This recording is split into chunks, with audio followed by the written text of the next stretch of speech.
You're watching Public Comment, Sean O'Connor's video diary vlog focusing on politics, culture, and self. Hey guys, really quick, the elephant in the room. You can see my glasses here. Got this bit of tape on it. I hope that's not too jarring. The lens popped out, and so I had to do a quick fix. I'll be getting the glasses more fully fixed on Friday, so in a few days. But in the meantime, if I'm going to be able to read what it was I wanted to say to you, I need these glasses. In fact, if I'm to see it all, I really need these glasses. Anyway, I would say happy Memorial Day to y'all if Memorial Day was a happy holiday, but in fact, I know some folks out there do use the expression happy Memorial Day, perhaps thinking about how now summer is on its way. Kids are almost out of school. College is out unless you're taking summer classes. But in my opinion, it's actually quite inappropriate to say happy Memorial Day about a day that is in fact about something really quite inherently sad. I know I'm not the only one. If you Google the question online, is it inappropriate to say happy Memorial Day on Memorial Day, you would see that there are a number of people who share my point of view. Today we're supposed to reflect on our extremely courageous ladies and gentlemen who lost their lives as part of their service in our military.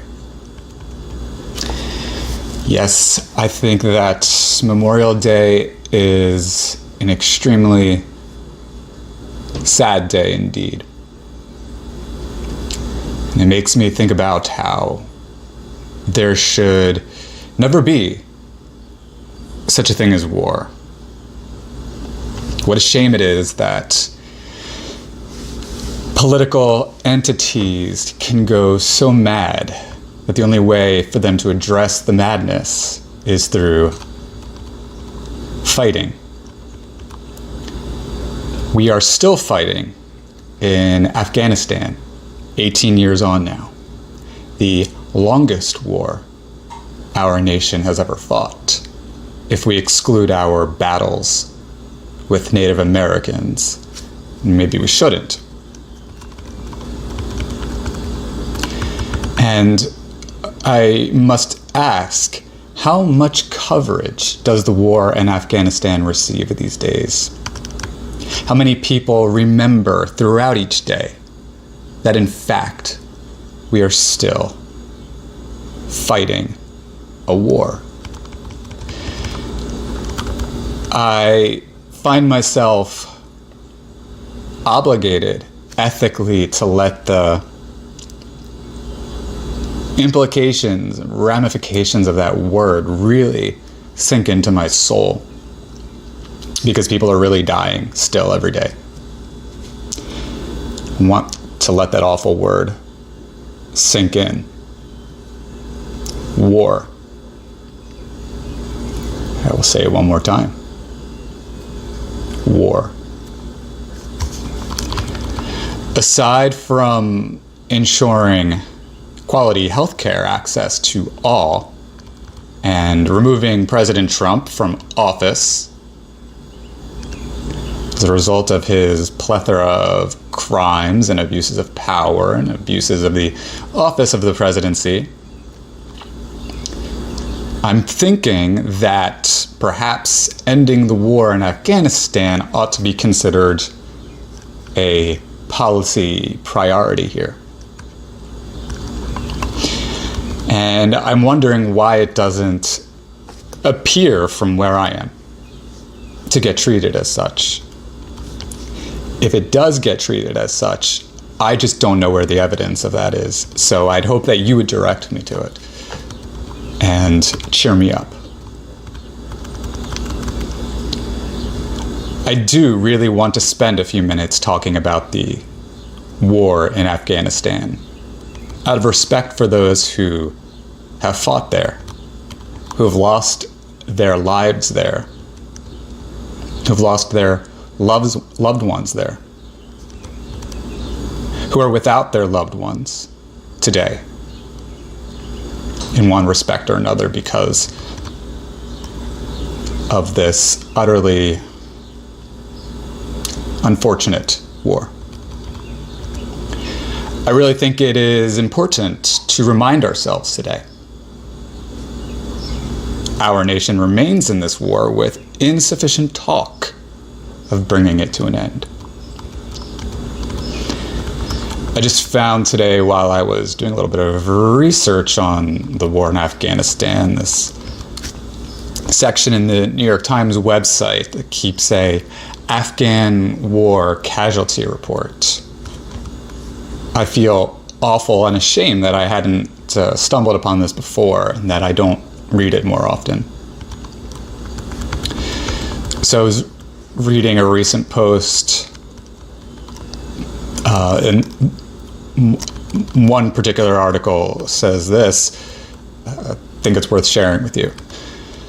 On May 22nd, Ghazni province, 2 security forces and 2 civilians killed. 2 children and 2 members of the security forces were killed, and 12 people, 7 civilians and 5 members of the security forces, were wounded when a Humvee laden with explosives was hit by a rocket before reaching its target in Ghazni city. 4 suicide attackers inside the Humvee were also killed. The Taliban claimed responsibility for the attack. Of all things, of course, what is most striking here, right? Children. Children killed in war. And not just that day, but the day before and throughout the week. Such a thing, of course, I believe most of us would agree should not be. I'm not a utopian, however,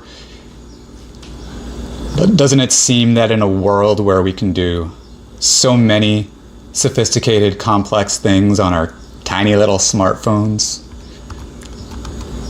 all these fancy apps, we can at least stop children from dying in war? And are we even winning this war? There was a sobering article published last week, May 21st, by the New York Times. The headline reads, "Attacks on Girls' Schools on the Rise." The article mentions how, quote, "On 2 successive nights, armed men on motorcycles set fire to 2 girls' schools just outside the Farah city, the provincial capital. Both were badly damaged, and the teaching materials inside were destroyed, ending classes indefinitely for nearly 1,700 girls," close quote. Now, between destroyed school records and traumatized girls and parents, their education has been severely disrupted. While some within the Taliban claim to condemn this, others don't. And while we're in the midst of so-called peace talks, it's really worth addressing the question, what exactly does real peace in Afghanistan look like? Certainly we don't want all of our fighting there, all the lives lost, all the children who have been killed, all the years, decades spent. We don't want it all to be in vain, right? I remember Ashley and I were watching an episode of Madam Secretary, and it depicted an agreement whereby the U.S. supported Afghan government had accepted a deal with the Taliban. The Taliban would agree to a democracy if the Afghan government would agree no women could participate in the legislature. And that, of course, raised the fundamental question that the episode addressed. Is such a compromise an acceptable one? What are we willing to give up? What do we consider a victory? I was enraged by that episode, actually. Perhaps more so than any episode of that show I've seen. I do understand that international politics is complex and severe in its difficulties, but I don't think democracy as such is enough of a fundamental political principle for a polity to develop itself upon. I think the Weimar Republic is a sounding proof of that. It's really a strange time for democracy, isn't it? How can we even pressure the Taliban to surrender to a certain kind of democracy when ours is so divided? Being put to the test by President Trump and his gang of obstructionist Republicans who seem hell-bent on accountability preventing accountability, blocking accountability from the executive branch, who seem to have surrendered their oversight responsibilities. Strangely, just around the time they stopped investigating Hillary Clinton for her failures in Benghazi. Not only does it sadden me then to see the war in Afghanistan linger into its 18th year on this Memorial Day, but that our commander-in-chief is so fundamentally corrupt. This is not giving me so much confidence in what may come of our efforts in Afghanistan.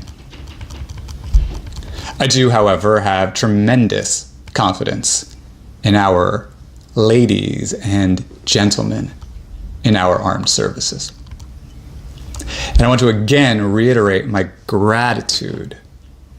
And I want to say, I can't wait until we get you all home with your loved ones. Something else I have been up to, other than lamenting our situation in Afghanistan this Memorial Day, is trying to think more about marketing and how it relates also to character. Article after article on marketing that I've read and YouTube vlog promotion insists on emailing people about your vlog. I find this honestly really quite nerve-wracking, imagining how busy people might be and feeling like just one small voice in the wilderness, competing for 5 minutes of time from the email readers. But like snakeskin, my insecurities are in fact shedding, because I do believe sharing is paramount to worthwhile relationships, to healthy relationships. Telling each other, hey, here's what I'm up to, and what are you up to? Let's trade stories and feedback. So I vow to no longer feel ashamed of this mentality that I'm developing. After all, attitudes should be encouraging and constructive, not discouraging and destructive, right? Maybe you're wondering, why did I feel so ashamed of sharing my thoughts and trying to promote the sharing of my thoughts? As I've mentioned before, part of it has to do with how I used to view myself as utterly incompetent, but also sometimes I would get these daymares of people thinking I'm this awful, vain narcissist, thinking, who the hell does this O'Connor cat think he is? supposing his little contemplations are worth my time.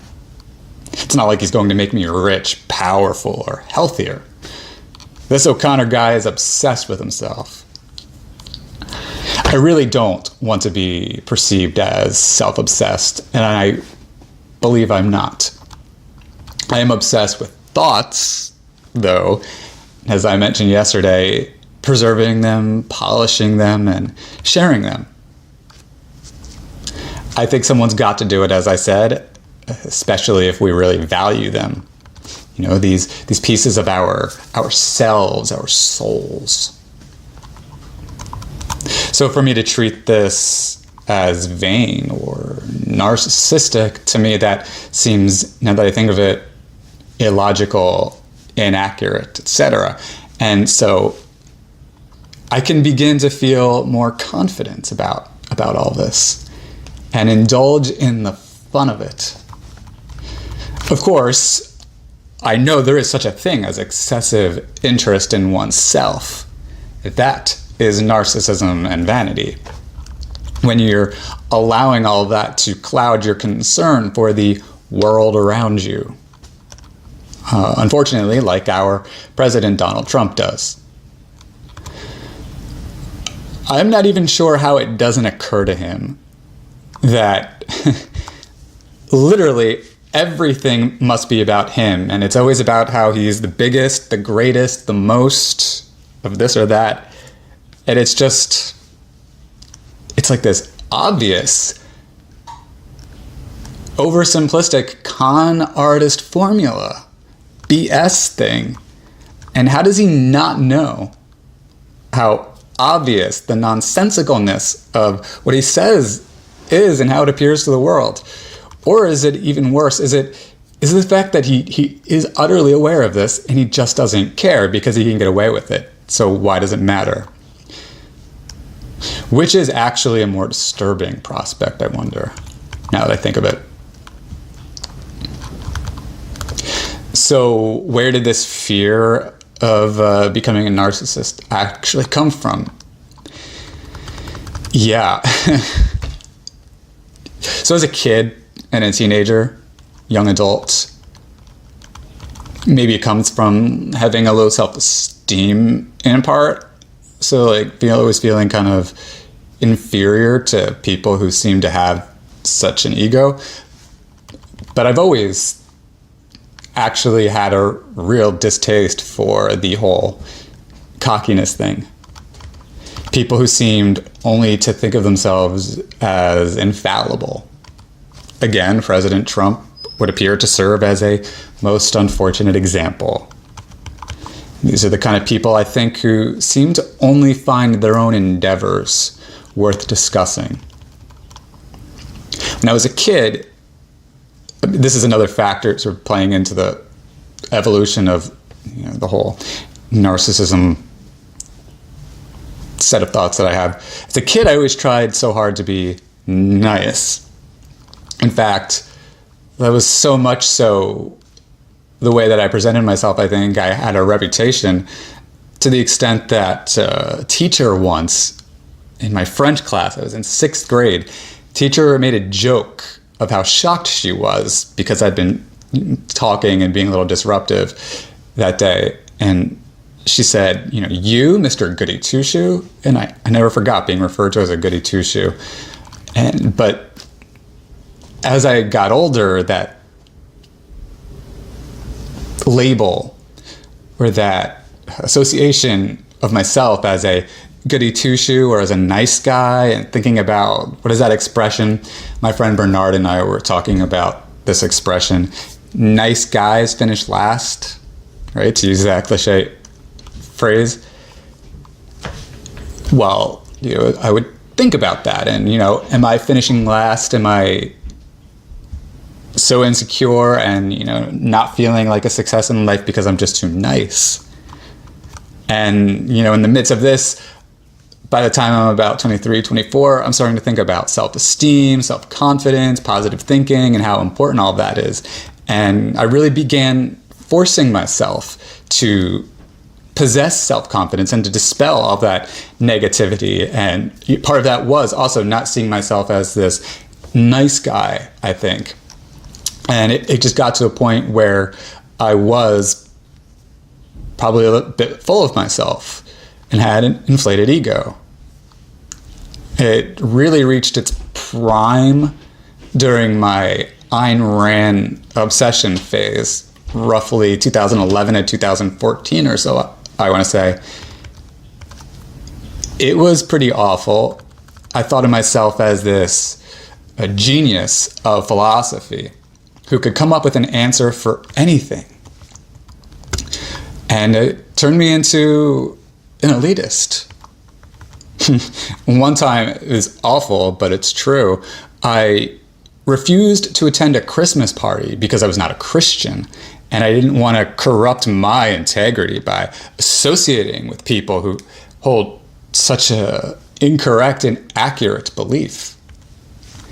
I didn't want my attendance at this party to suggest to them that I was condoning their religious beliefs.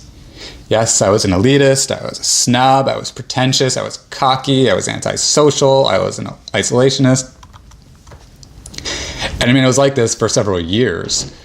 Even back in 2009, I guess it was, a brief time when Ashley and I lived in California, I remember telling someone I was going to save the world with my philosophy, is I think what I said.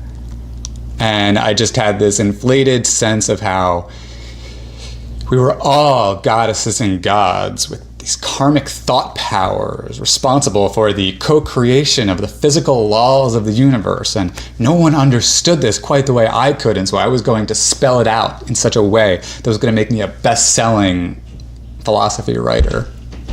And along the way, I would just do some great mental manifestations of the world as it ought to be or something. I do not quite think that way anymore. Not quite. I don't really at all. I still don't subscribe to a religion. I'm not a Christian or a Jew or a Muslim or a Buddhist or what have you. But I do deeply cherish diversity of thought, freedom of thought, independent thought. I want people to think what they want to think and to try and make sense of it on their own by comparing it and contrasting to other thoughts out there. People should, of course, be able to believe what they want to believe. So, you want to make that, of course, perfectly clear. So I've been reading up as much as possible on all this marketing and self-promotion. Last night I was up actually till about 12:30 reading, which is probably the latest I've been up in about 6 months now. Because I'm just really super determined to enhance my marketing skills. It's something I believe I need, not just because I want my vlog to be a success, but because I really do care also about my political activism and having a message and being able to promote it effectively.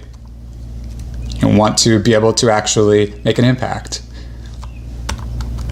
Moreover, I actually view marketing and self-promotion as just a reality of social life and a crucial element, therefore, of self-confidence.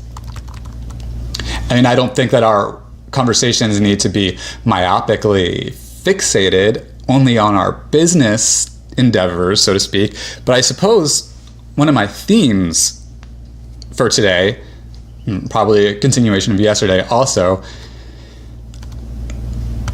I enjoy commercials and ads, I was saying, right?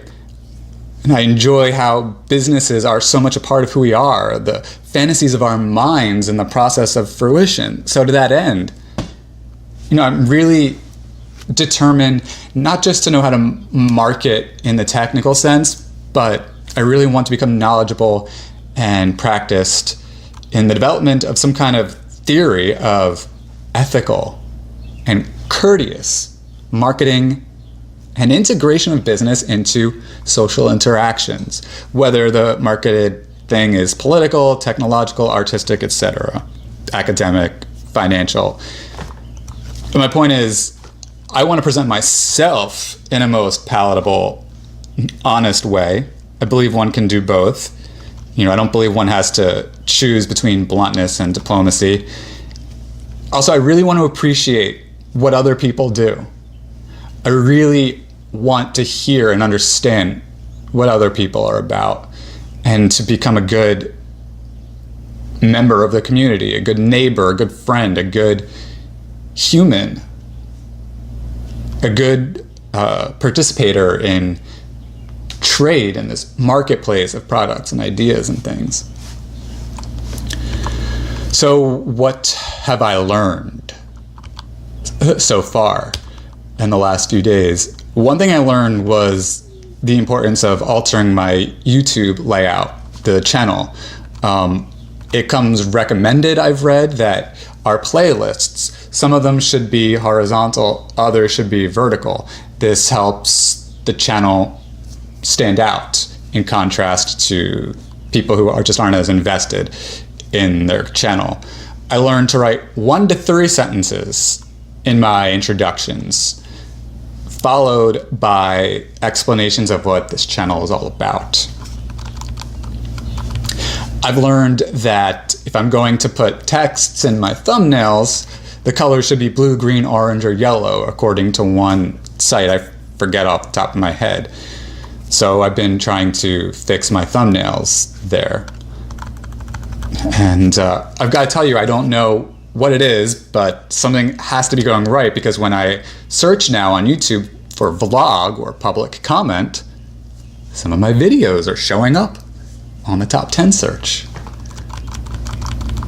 This is actually shocking and unbelievable to me, honestly, because I've failed so much in life, from self-publishing a book to my runs for political office to my pursuit of a teaching assistantship.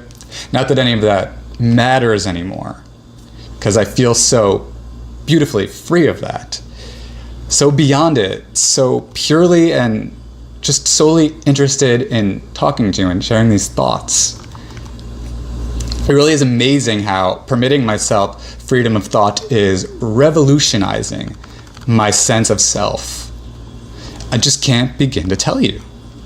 Lately, I feel so cleaned up, so remade, so new, so fresh, so reborn. Part of it, I imagine, no doubt, is my anti-anxiety medication, my Effexor. But more so, keep in mind, this didn't happen when my medication first kicked in. Not when the dosage was increased to where it's at now. This feeling that I have now really just started taking effect around the time that I started this blog, which is significant to me. It's just one of the most exceptional feelings doing this that I've ever had in my life. The only thing I can compare it to is the feeling of being with my wife, how that makes me feel, the purification, the cleanliness. I suppose another element of it all is just not having the burden of homework for college anymore, finally having my mind freed up to think on its own, instead of being compelled and burdened by due dates. Not that college was a bad thing. I loved it. It made me who I am now and taught me how to think critically and work harder than I ever had before. Still, it's nice to have more time to think on my own without worrying about some assignment due in 3 hours. And I'm finally free from worrying about whether some graduate school program is going to like me. I was really fixated on that. I don't know if I mentioned this to you before, but I wasted a lot of my damn time, a lot of mental energy just worrying about whether or not I'd amount to something because of getting or not getting a teaching assistantship at a grad school. I have nothing but adoration for the concept of academia. I don't know how I feel about it anymore as something that I'm supposed to be a part of. But certainly I don't feel that it's something I need to be involved in at this point in my life. And I think social media is redefining the community of information sharing in a huge way. So, there's just this real period of like just re-examination of things. Anyway, it was a little bit longer than I wanted it to be today, but I think I said everything that needed to be said, and that's what matters most of all, not how long or short something is, in my opinion. I just wanted to close then by saying two things. First of all, again, to our troops, it is Memorial Day, and it is worth taking pause and thinking about that. I'm sorry that this war is still going on, and my heart goes out to everyone affected. And certainly I want to see an end to this war. And I want to take a moment to say to my wife, Ashley, that I love you and that I am very grateful that you are so supportive of all of the efforts that go into this video blog. Because if it was not for you and your encouragement, this probably just couldn't be. So, you can never see what goes on in the background of things unless it's brought to light. I'm an extremely lucky fellow who has such a nice gal to say nice things and show a lot of patience as I try to put all of these videos together. So I just wanted to recognize my brilliant wife, Ashley O'Connor, smart nurse, smart person, really awesome person, beautiful. Okay, well, thank you, ladies and gentlemen, and I shall chat with you very, very soon. Have a great day, and bye.